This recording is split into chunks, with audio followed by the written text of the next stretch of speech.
A palavra redundante soou estranha, quase estrangeira, na sala de reuniões com paredes de vidro e ar-condicionado gelado.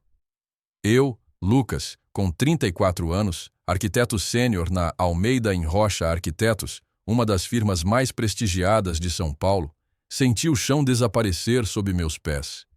Ricardo Almeida, o sócio-gerente cujo nome estava na porta, um homem que eu idolatrava e para quem eu havia sacrificado incontáveis noites e fins de semana, proferiu as palavras com uma calma cirúrgica que tornava tudo ainda mais brutal.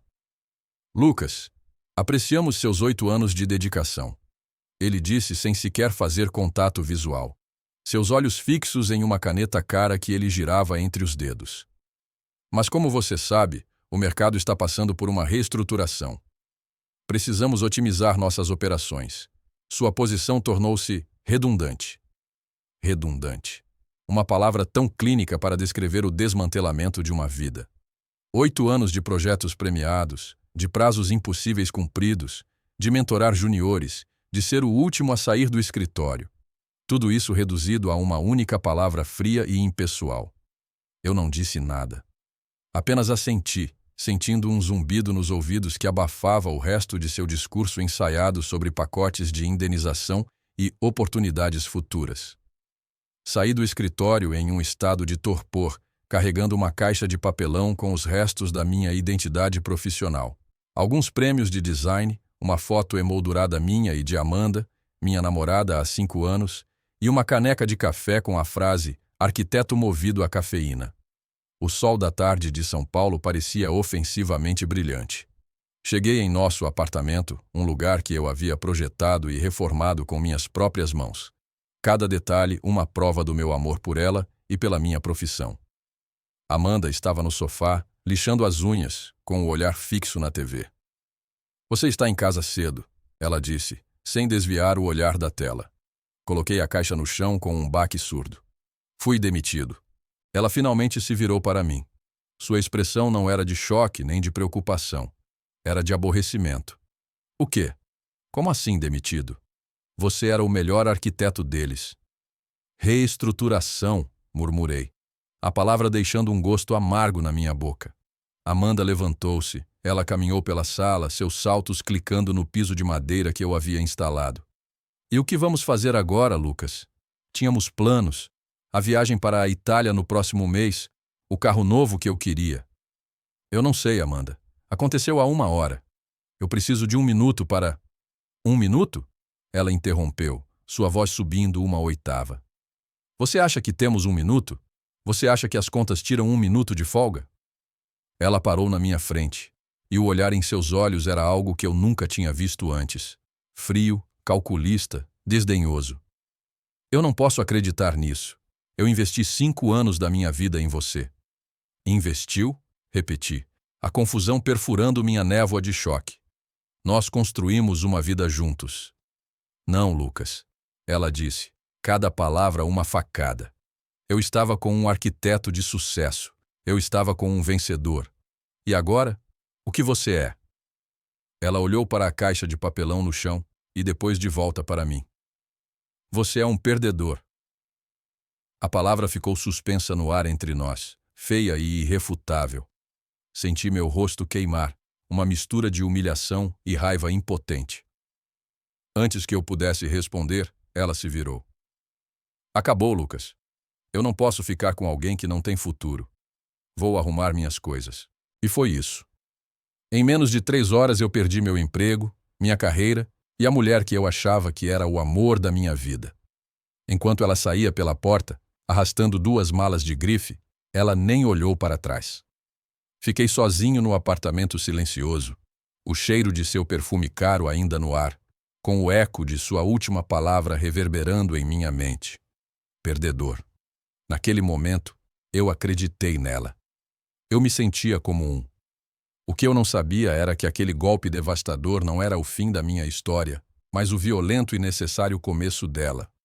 Nosso relacionamento começou como um clichê de comédia romântica. Eu a vi do outro lado de uma galeria de arte em uma noite de sexta-feira. Amanda era estagiária de curadoria, explicando uma peça de arte moderna com uma paixão que me cativou. Eu era um jovem arquiteto, ainda tentando deixar minha marca. Conversamos por horas sobre design, arte e sonhos. Ela me disse que queria um dia ter sua própria galeria, um espaço que fosse ousado e inovador. Eu disse a ela que queria construir edifícios que não fossem apenas estruturas, mas experiências. Nos apaixonamos rápido e intensamente. Ela era a força vibrante e social que equilibrava minha natureza mais introvertida e focada. Nos primeiros anos, éramos uma equipe. Eu a apoiava em seus cursos de História da Arte, revisava seus trabalhos e a encorajava a se candidatar a empregos em galerias melhores. Quando ela finalmente conseguiu um cargo de assistente na prestigiada Galeria Urbano, comemorei como se a vitória fosse minha.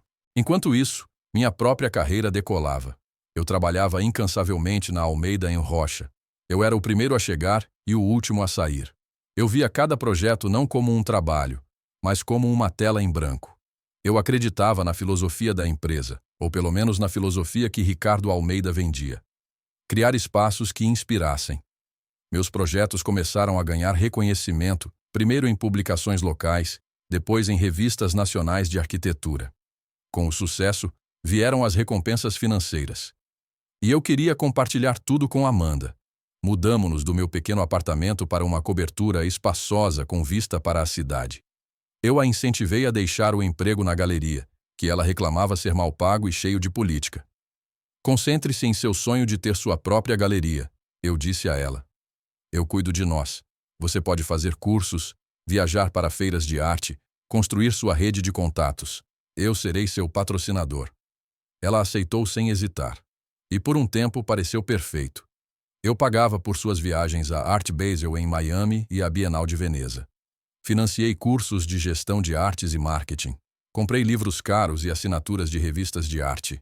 Eu era o provedor, o facilitador de seus sonhos, e eu estava feliz em fazer isso, porque acreditava que estávamos construindo um futuro juntos.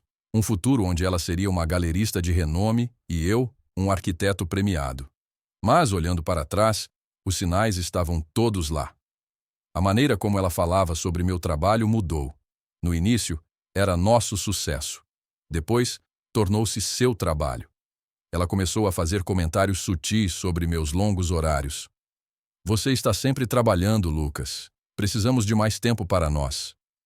Mas quando eu sugeria tirar uma folga, ela sempre tinha um workshop de arte ou uma viagem de networking que não podia perder, viagens que eu, é claro, financiava. Seus gostos também se tornaram mais caros. As bolsas de grife, os sapatos de sola vermelha, os jantares em restaurantes com estrelas Michelin. Eu não me importava com o dinheiro. Eu estava ganhando bem. Mas comecei a sentir uma pressão sutil, como se meu valor estivesse diretamente ligado ao que eu podia proporcionar. A conversa sobre nossos sonhos foi lentamente substituída pela conversa sobre suas necessidades. O projeto que me rendeu o Prêmio Nacional de Arquitetura, um centro comunitário sustentável em uma área de baixa renda, foi um ponto de virada que eu não reconheci na época. Trabalhei nele por mais de um ano, muitas vezes pro bono nas fases iniciais. Era um trabalho de paixão. Quando ganhei o prêmio, eu estava nas nuvens. Cheguei em casa com o troféu, esperando que ela compartilhasse minha alegria. Ela olhou para o prêmio, um belo objeto de metal esculpido, e disse: "Isso é ótimo, querido. Mas isso paga as contas? Ou é apenas mais um dos seus projetos de caridade?" Fiquei chocado com seu cinismo. "Amanda, este prêmio abre portas. Ele solidifica minha reputação. Isso leva a projetos maiores e mais lucrativos." Ela deu de ombros. "Desde que pague pela nossa viagem à Itália no próximo mês, acho que está tudo bem." A viagem para a Itália. Era tudo sobre a viagem para a Itália. Comecei a perceber que, para ela, meu trabalho não era sobre arte ou impacto. Era sobre o estilo de vida que ele proporcionava. Eu era o meio para um fim. A injustiça disso se instalou em mim lentamente. Uma sensação incômoda que eu enterrava sob mais trabalho e presentes mais caros. Eu me convenci de que estava sendo sensível demais, que casais passam por fases. Eu me agarrava à imagem da mulher que conheci na galeria de arte, esperando que ela ainda estivesse lá, em algum lugar sob a superfície polida e exigente. Eu estava errado. A mulher por quem me apaixonei havia desaparecido há muito tempo, substituída por alguém que via meu valor não em quem eu era, mas no que eu ganhava. E no dia em que fui demitido, no momento em que a fonte de seu estilo de vida secou, ela não teve mais utilidade para mim. A frieza com que ela me descartou, a palavra perdedor lançada com tanta facilidade, não foi um ato impulsivo. Foi a revelação de quem ela realmente era. E a maior injustiça não foi que ela me deixou, mas que eu permiti que ela me definisse por tanto tempo. As primeiras semanas após a partida de Amanda foram um borrão de silêncio e autopiedade. O apartamento, antes um símbolo de nosso sucesso compartilhado, agora parecia uma caverna vasta e vazia, cada objeto um lembrete de sua ausência e de meu fracasso. Eu mal saía da cama. Ignorei as ligações de amigos e familiares, envergonhado demais para admitir a extensão do meu colapso. Eu havia perdido tudo em um único dia. A voz dela ecoava em minha cabeça. Perdedor. E eu me sentia exatamente assim. Eu olhava para os meus prêmios de arquitetura acumulando poeira na prateleira e eles pareciam uma farsa. O que importava um prêmio se eu não conseguia manter um emprego ou a mulher que amava? Foi meu antigo professor da faculdade, o professor Antunes, que me tirou do meu torpor. Ele era um arquiteto semi-aposentado, um purista que acreditava que a arquitetura deveria servir à comunidade, não ao ego.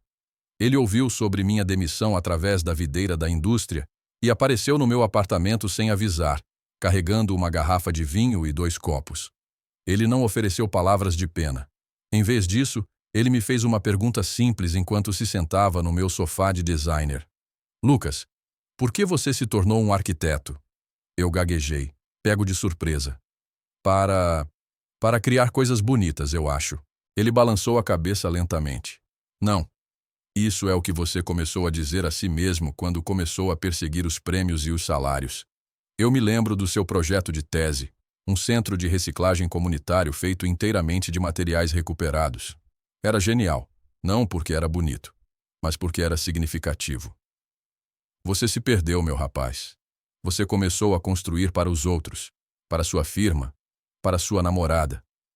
Quando foi a última vez que você construiu algo para si mesmo? Suas palavras me atingiram com a força de um soco. Ele estava certo. Eu havia me tornado um arquiteto corporativo, projetando condomínios de luxo e escritórios de vidro que não tinham alma.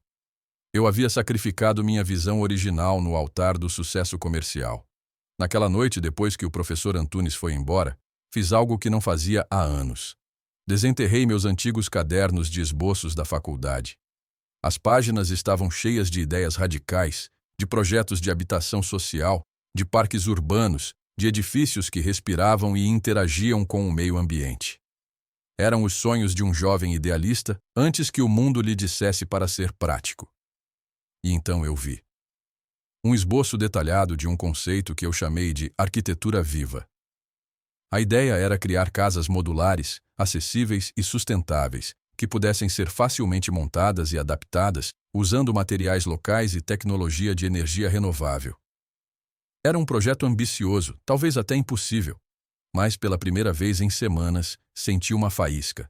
Esse foi o meu ponto de virada. O basta. Eu estava farto de me sentir como uma vítima. Estava farto de deixar que a demissão e a traição de Amanda me definissem. Eu não era um perdedor. Eu era um arquiteto que havia perdido o rumo. No dia seguinte, transformei minha sala de jantar em um estúdio.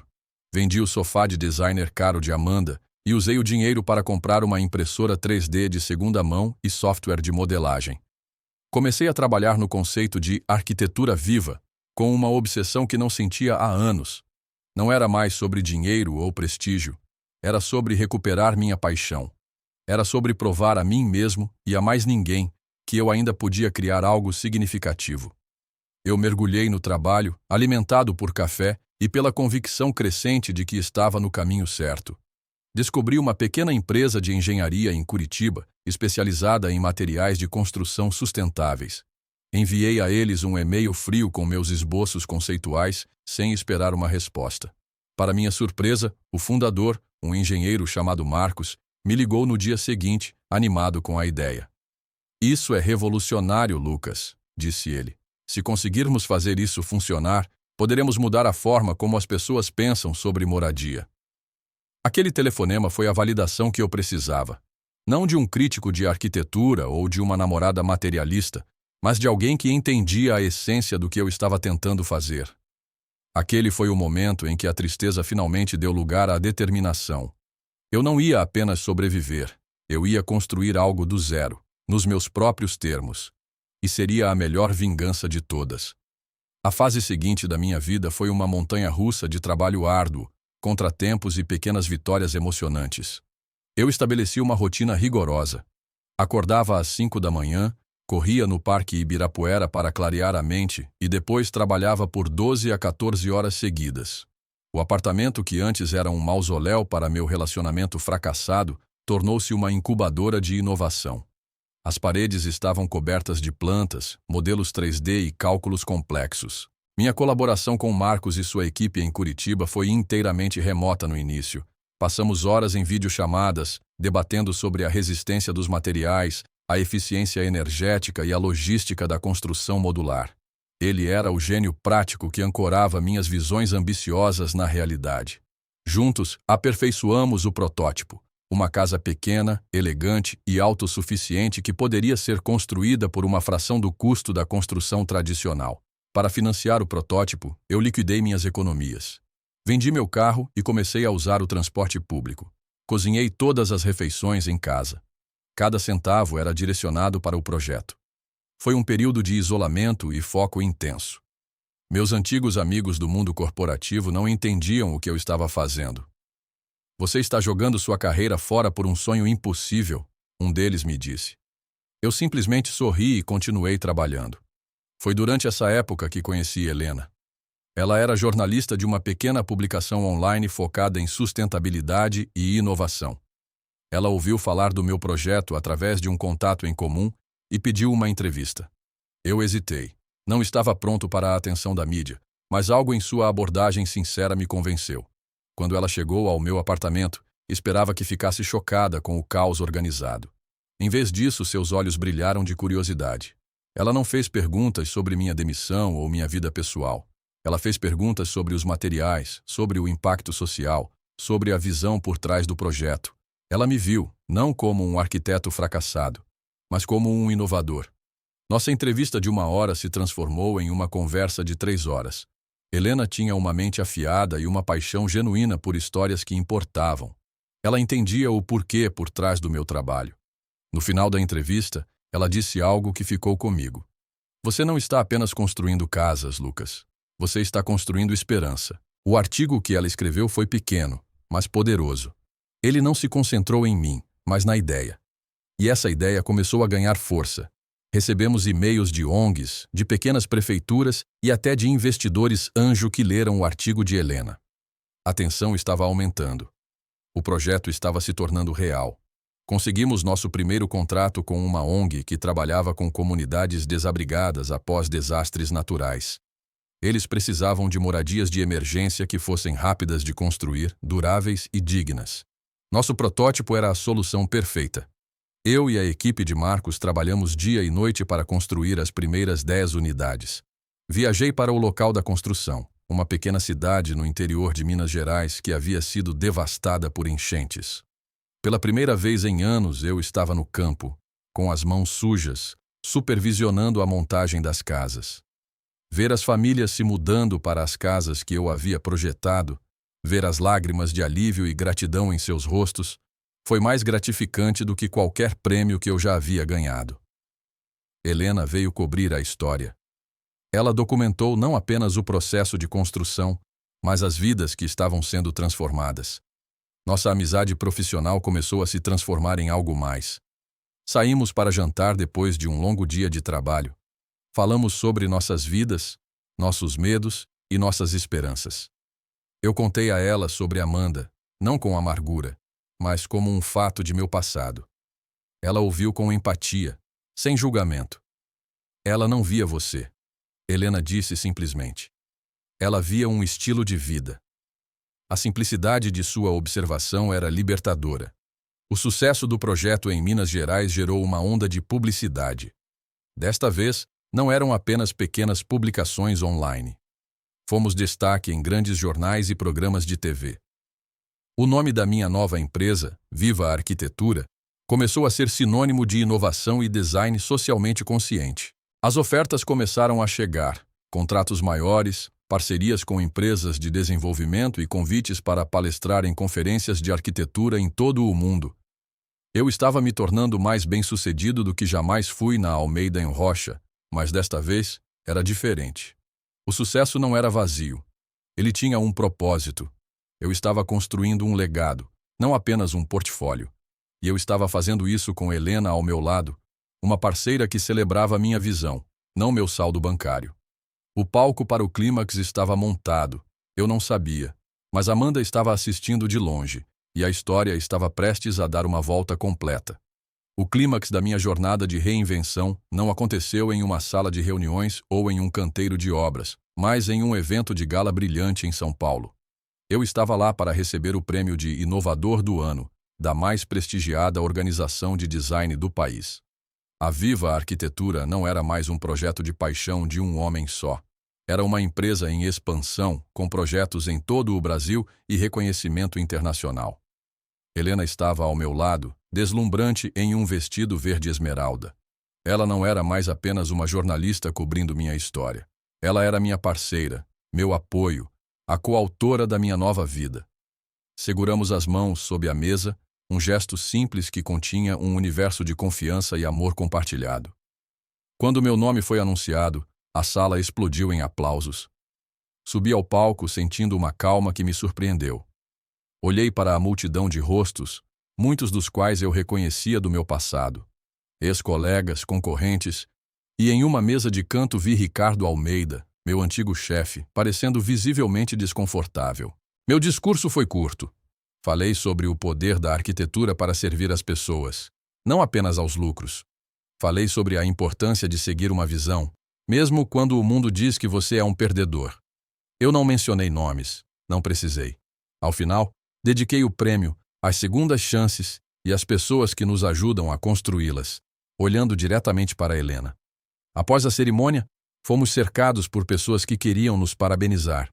E foi no meio desse turbilhão que eu a vi. Amanda. Ela estava parada perto do bar sozinha, segurando uma taça de champanhe. Ela parecia exatamente a mesma, impecavelmente vestida, maquiada com perfeição, mas havia algo em seus olhos. Uma mistura de desejo e desespero que eu nunca tinha visto antes. Nossos olhos se encontraram através da sala. Ela me deu um sorriso hesitante e começou a caminhar em minha direção. Helena sentiu a tensão e apertou minha mão. Você está bem? Ela sussurrou. Estou, respondi. E eu estava. Lucas, disse Amanda, sua voz um pouco mais alta do que o necessário para superar o barulho. Parabéns. Eu sempre soube que você conseguiria. A ironia de sua declaração era tão espessa que eu quase ri. Olá, Amanda. Eu tenho acompanhado seu trabalho. É incrível. Realmente inspirador. Ela continuou, seus olhos percorrendo meu terno feito sob medida. Depois, Helena, e de volta para mim. Eu sinto tanto a sua falta. Cometi um erro terrível, Lucas. Eu era jovem e estúpida. Eu não sabia o que tinha. Era um roteiro de filme B, e ela o estava entregando com uma sinceridade ensaiada. Você parece estar bem, Amanda, eu disse, meu tom neutro, desprovido da emoção que ela esperava provocar. Não, eu não estou, ela disse, uma lágrima falsa brilhando em seus olhos. Nada tem sido o mesmo desde que você se foi. Eu percebi que o dinheiro, as coisas... Nada disso importa. O que importa é você, sua paixão, seu talento. Eu quero fazer parte disso de novo. Podemos tentar de novo. Foi então que Helena interveio, não com raiva, mas com uma graça firme. Com licença, disse ela, estendendo a mão para Amanda. Eu sou Helena. É um prazer finalmente conhecê-la. Lucas me falou muito sobre você. O rosto de Amanda congelou. A introdução de Helena, a calma posse dela, a maneira como ela se colocou ao meu lado como uma parceira igual, era algo que Amanda não havia previsto. Ah, disse Amanda, sua compostura se desfazendo. Vocês estão juntos? Estamos, eu confirmei. Amanda, eu apreciei os bons momentos que tivemos, mas essa parte da minha vida acabou. Você me chamou de perdedor quando eu estava no meu ponto mais baixo. Você não me deixou porque eu perdi meu emprego. Você me deixou porque achava que eu não poderia mais financiar seu estilo de vida. O que você quer de volta não sou eu, Amanda. É o sucesso que você está vendo agora. Sua boca se abriu e fechou, mas nenhuma palavra saiu. A verdade, dita de forma tão clara e calma, a desarmou completamente. Acontece que você estava certa sobre uma coisa, continuei. Aquele Lucas, o que precisava da sua aprovação, o que media seu valor pelo seu emprego, ele realmente não tinha futuro. Eu tive que perdê-lo para encontrar a mim mesmo. E por isso, de uma forma estranha, eu sou grato a você. Virei-me para Helena. Vamos, querida. Acho que merecemos uma taça de champanhe de verdade. Deixamos Amanda parada ali, no meio da festa de gala, seu rosto uma máscara de choque e humilhação. A justiça não foi alta ou dramática. Foi silenciosa, elegante e final. Foi a simples verdade de que eu havia seguido em frente, não para provar algo a ela, mas para provar a mim mesmo. E ao fazer isso, eu havia construído uma vida tão rica e gratificante que não havia mais espaço para ela. A vida após aquela noite de gala se estabeleceu em um ritmo feliz e produtivo. A confrontação com Amanda não foi um ponto final triunfante, mas sim a confirmação silenciosa de que eu havia realmente superado o passado. O verdadeiro prêmio não era vê-la humilhada, mas perceber o quão pouco seu reaparecimento me afetou. Meu mundo não girava mais em torno de sua aprovação ou desaprovação. A viva arquitetura continuou a crescer. Expandimos nossos projetos para outros países da América Latina, sempre mantendo nosso ethos de design sustentável e socialmente responsável. Recusei ofertas lucrativas para projetar resorts de luxo e arranha-céus corporativos, escolhendo, em vez disso, projetos que tivessem um impacto positivo. Eu não era mais apenas um arquiteto, eu era um agente de mudança, e essa era uma identidade que nenhum prêmio ou saldo bancário poderia comprar. Helena e eu nos tornamos uma equipe formidável. Ela deixou seu emprego na publicação para se juntar à Viva Arquitetura como nossa diretora de comunicações. Sua capacidade de contar nossa história com autenticidade e paixão foi fundamental para nosso crescimento. Nosso relacionamento era uma parceria em todos os sentidos da palavra. Nós nos desafiávamos, nos apoiávamos e construíamos nossos sonhos juntos. Compramos uma pequena casa nos arredores de São Paulo, uma de minhas próprias criações modulares, é claro, cercada por um jardim que Helena cultivava com o mesmo cuidado que dedicava às suas palavras. Um ano após o gala, Helena e eu nos casamos em uma cerimônia simples e íntima em nosso jardim, cercados por um pequeno grupo de amigos verdadeiros e familiares que nos amavam por quem éramos, não pelo que tínhamos. O professor Antunes oficializou a cerimônia, seus olhos brilhando de orgulho. Eu refleti sobre a jornada que me trouxe até ali. A demissão, a traição de Amanda, a dor e a solidão, tudo isso havia sido um catalisador. Às vezes a vida precisa nos quebrar para que possamos nos reconstruir mais fortes, mais autênticos. A palavra perdedor, que antes me assombrava, agora parecia absurda. Perder aquele emprego, perder aquele relacionamento, foi a maior vitória da minha vida. Liberou-me para encontrar meu verdadeiro propósito e, no processo, encontrar o amor verdadeiro. Minha nova vida não era sobre provar que Amanda estava errada. Era sobre provar que eu estava certo em acreditar em mim mesmo. Era sobre entender que o verdadeiro valor não reside em títulos de emprego ou posses materiais, mas na paixão que você traz para o seu trabalho, no impacto que você tem sobre os outros e no amor que você compartilha com aqueles que realmente o veem. Eu estava em paz, empoderado e, pela primeira vez, verdadeiramente bem-sucedido, de acordo com a única definição que importava: a minha. O que você faria no meu lugar? Você acha que a vingança é um prato que se come frio? Ou o verdadeiro sucesso é a melhor vingança? Deixe sua opinião nos comentários. Quero muito saber o que você pensa. Se você gostou desta história de superação e justiça poética, por favor, clique em curtir e se inscreva no canal. Assim você não perde nenhuma história emocionante que postamos diariamente aqui no canal. E não se esqueça, deixe também um comentário com uma classificação de 1 a 10 para esta história, para mostrar o quanto você gostou, porque assim eu consigo trazer mais vídeos que sejam interessantes para você. Dê uma olhada no próximo vídeo que está aparecendo na sua tela para mais uma história cativante. Até breve.